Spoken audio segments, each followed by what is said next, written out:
husband, even though he doesn't agree with me, I think I entertain him a little bit. And so there's this flower that grows in our driveway. It's not a flower to him, it's a weed, you know, and I'm amazed at this, you know, where the concrete hits the cement. And so I'm in amazement at the tenacity, you know, and this little thing doesn't know it's impossible to grow here. So he took a picture of that and he framed it and he put Kelly's World on it and gave it to me. And that was kind of an inspiration for me to think about, you know, to start writing down notes to, you know, what I was grateful for and that other people might not be witnessing or might not be recognizing. I feel that there are a lot of people, you know, they talk about midlife crisis. I think people just sometimes get lost. You know, they thought they had a destination and the path changed. And so, you know, what do you do with that? And how can you get back on, you know, your footing again?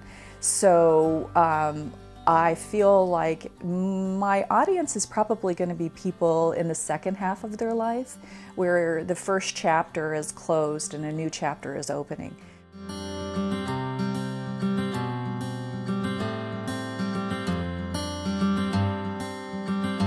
So, what if it's never too late?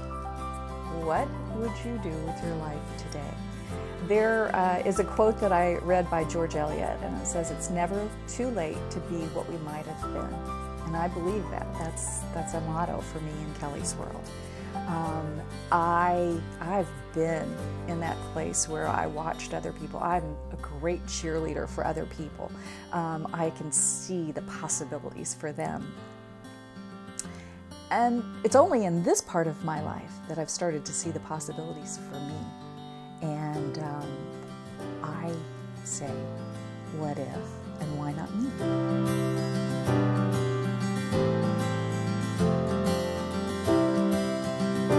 I've been looking for, you know, wisdom of the ages and words from the wise, and I find little quotes that are, you know, I found one that was, you know, why don't you want to be like the Columbus, the discoverer, the adventurer in your own mind, in your own possibilities, for instance, or that I just find every day I read about 4 different calendars with different messages that inspire me, and I think that I don't know that everyone can give themselves enough time to do that, or do give themselves enough time.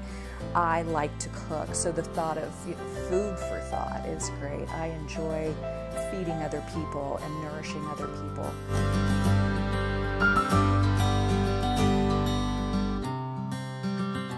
Shed a little light for me is kind of showing you that there is light at the end of the tunnel, and embodying that in myself, and coming from some dark places. You know, they say everyone has the dark night of the soul, and I think everybody has their own story.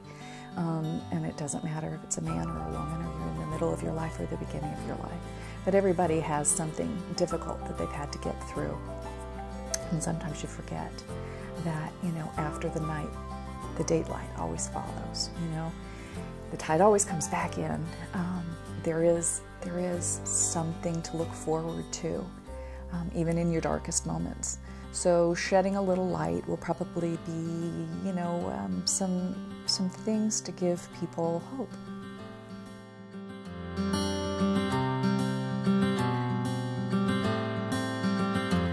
But there are just moments that, you know, things just make sense to you, you know, things that you accepted as real, and then all of a sudden you just get a greater understanding. So that's an aha. And then there's the ha-ha. You know, sometimes we take ourselves a little bit too seriously. We all have our ha-ha moments.